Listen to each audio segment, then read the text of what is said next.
You can get plant-based fried chicken at KFC now. This is something all vegans can agree is a good thing, right?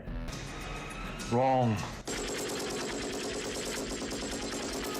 So there's actually two separate controversies that vegans are tearing each other apart over here. Number one, are these nuggets even vegan if they're cooked in the same oil as the actual chicken? And number two, should we give any business to mega corporations like KFC when you can get fried chicken at vegan restaurants who are struggling to get by, especially now during the pandemic? The answer is not as simple as you would think if you think about it from the animal's perspective. My opinion on that question might surprise you, since I'm a vegan small business owner myself who is competing with mega corporations, and I'm also a democratic socialist. But the animals' lives are always more important than me and my feelings.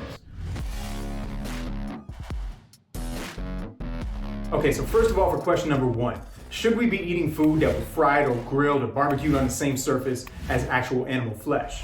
Before you give your opinion on this, I just want to remind you, veganism isn't about you. It's about the victims. It's about the animals. It has absolutely nothing to do with your sense of personal purity and what you find appetizing or not appetizing. It has everything to do with reducing and eliminating animal exploitation everywhere possible. Number two, if we're talking about what does or doesn't gross you out, I just need to remind you that all food grows in soil. All plant-based food, that is, grows in soil. And soil is made out of dead animals. Dead plants and animals, dead biomass. Everything and everyone dies, and when we do, we turn into soil. So if you think about it, what is the real difference between eating vegan nuggets that are cooked in oil that has little molecules that floated over from the chicken next to it, when the beans or peas that the plant-based chicken is made out of grew in soil that has dead birds, dead animals of all varieties in it? When we obsess over things like that, it reminds people of the archetype of the picky eater.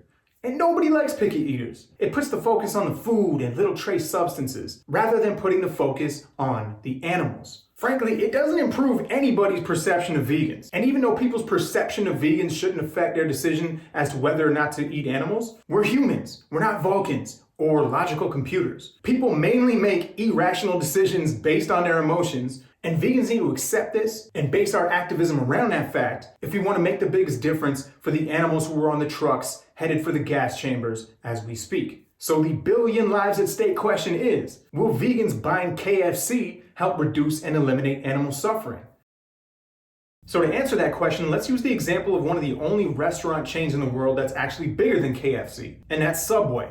Matter of fact, I believe Subway is the biggest restaurant chain, if not in the world, certainly in North America. It's bigger than McDonald's. And last year, Subway, at least here in Canada, brought Beyond Meatball subs to every location, at least here in Toronto, or at least in my province of Ontario. It was fucking amazing. I had them multiple times. I was so happy about it because when you walk into a restaurant and you look at the menu and you have those options in front of you, and when a restaurant comes out with a new product, they don't care if it's vegan or not. When a restaurant or a business comes out with a new product, they promote that product. So when the average person walked into Subway, they were seeing ads everywhere for the Beyond Meatball sub. The same thing happens at burger joints here when they come out with vegan burgers.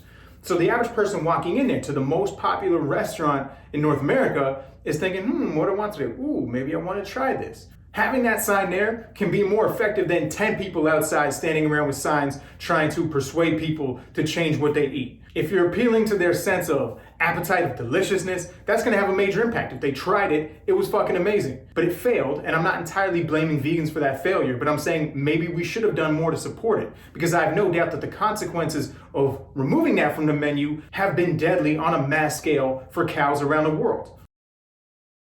I probably am gonna go try some KFC, although here in Canada it's Light Life, it's not Beyond Meat. I don't know if that's gonna be as good, but we do have Beyond Meat here at A&W, which is one of the biggest burger chains in Canada, and it's super convenient. Whenever I'm on the road and I'm going from place to place, it's pretty much the only good protein-packed filling vegan option is the Beyond Burgers. I'm supporting a corporation that fucking is responsible that they serve cow burgers right next to it. But I know so many people who are animal eaters who have tried the Beyond Burgers and have good things to say about them. It's pushed them further down. It's another step down the path towards a vegan lifestyle. And for the ones who haven't tried it yet, who talk to me about veganism, plant-based foods, and they're interested and they genuinely want to do it, I can't go to everybody's house and cook for them. And even if I could, I wouldn't cook them whole food plant-based foods. I cook them a burger. So what do I tell people? I say, go to A&W and get yourself a Beyond Burger. That's the first thing I say. Because one thing that I think we can't emphasize enough is how much nostalgia and how much our childhood tastes and flavors matter. You know, when I was a kid, I didn't eat KFC all the time, but I had KFC many times as a kid, and I loved that shit. It's fried fucking chicken. Who doesn't love that? It's delicious. It's extremely bad for you. It's soaked in oil, it's soaked in salt. It's delicious partially because it's so bad for you, but it's amazing. Now, when someone's thinking about going vegan, that thought process of like, am I gonna give up most of my favorite flavors? Or am I just gonna eat exactly what I eat right now, but without murdering animals? And it's gonna be better for me because, you know, there's less cholesterol, there's more fiber, there's more antioxidants, etc. That's the choice we need to have. If the world's gonna go vegan fast enough to prevent a climate apocalypse, if the world's gonna go vegan, I mean, it's too late for the animals on the truck to the slaughterhouse now, but we need to do everything we can as fast as possible. And getting KFC on our side, getting vegan fried chicken into our arsenal available in thousands of fucking restaurants across America and across the world, fuck yeah. How the fuck can we doubt that would be a good thing for the animals? Second question, should we give any business to mega corporations like KFC? Especially if you've got vegan restaurants who have fried chicken who are struggling. This is a much more difficult question, and I just want to have a discussion on this. You know, most of the time I give you my opinion on something, it's based on peer-reviewed scientific facts. It is a fact, and I'm just trying to convey you a fact. Or if it's more of an opinion, it's based on my best sense of here's the logical answer to this question. But in this case, I don't want to pretend to be a guru who has all the answers. There is actually two sides to this, and I want to explore them, and I want to get your feedback on this. And speaking of the scientific method and transparency, before I give you my opinion, I just want to say that I am biased as a vegan entrepreneur myself. Although my opinion here kind of runs opposite to my bias, ironically enough. For those of you who don't know, in addition to being a musician and a guy who makes a bunch of videos, I'm also the founder of Vegan Brain Food. That's a supplement specifically formulated for vegans and vegetarians that includes the amino acids we can't get from plants that have benefits, obviously, for your brain as well as many different aspects of your health. Now, these are amino acids you can get from elsewhere. There are massive corporations selling these same ingredients. Albeit if you buy it from them, you'd have to buy each of the 3 ones separately and mix them, which is what I used to do before vegan brain food existed. And honestly, for the people who live in the countries where you can't get vegan brain food, people outside of Canada, the US, and Australia, I'd recommend that. Go for it. There are 2 really important distinctions between what I'm doing with my company and Vegan Restaurant X that sells fried chicken, which is that Vegan Brain Food isn't just a vegan company where the ingredients are vegan, it's an animal rights dedicated company. So 20% of profits are going to 4 different animal protection causes, as opposed to a vegan restaurant may or may not be owned by a vegan, but just for the sake of argument, let's say it's owned by a vegan. Does that person do anything with the money?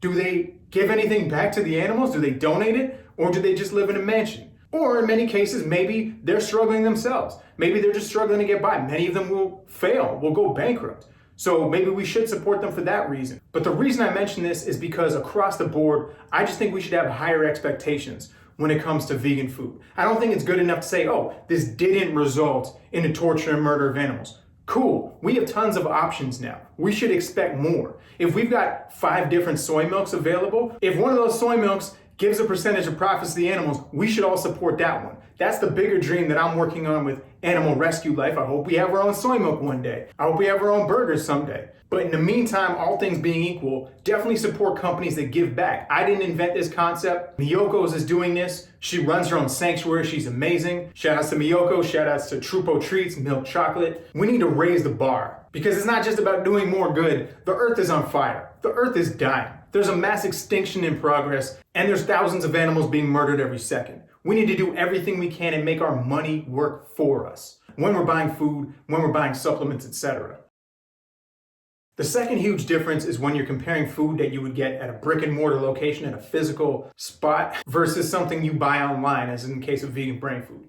When we're looking at restaurants like Subway, like KFC that are everywhere, as I mentioned earlier, it creates an incomprehensible benefit for the animals to bring vegan options into those places. As much as we wish there was vegan restaurants everywhere, there isn't. Furthermore, a lot of people are going to be too biased to even walk into a vegan restaurant in the first place. Whereas the average person is just driving down a highway and they're hungry.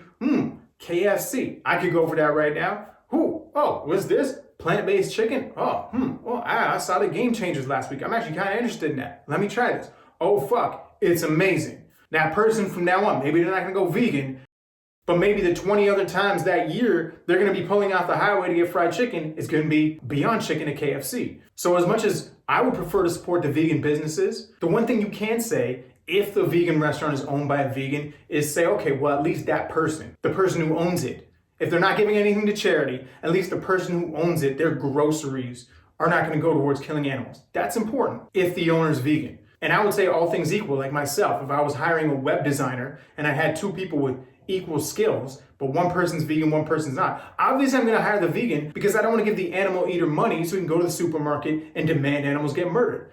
That's not discrimination. That's compassion for the most victimized beings on the planet. That being said, on the flip side, I think there is a value to having exclusively vegan restaurants everywhere, regardless of who the owner is. And that again has to do with the convenience factor, with the random people buying random foods, trying random different things factor, which is that if two people are walking down the street and they walk by a restaurant and, it's around lunchtime and then, what's that? Ooh, that smells good. Oh, it's coming from this restaurant. And they look at the menu and like, oh, it's vegan, but it smells really good. And, they're open-minded. 2/3 of the population is interested in switching to more plant-based foods. So maybe definitely having more vegan restaurants around is also a good thing. That's why I'm saying this question doesn't have an easy answer. Ideally, we'd support both places. Only problem with that is most of us aren't rich. Because of circumstances, especially how many times my son has been to the vet lately, me and my girl are not going to be doing much takeout, much restaurant dining at all in the next few months and for the foreseeable future.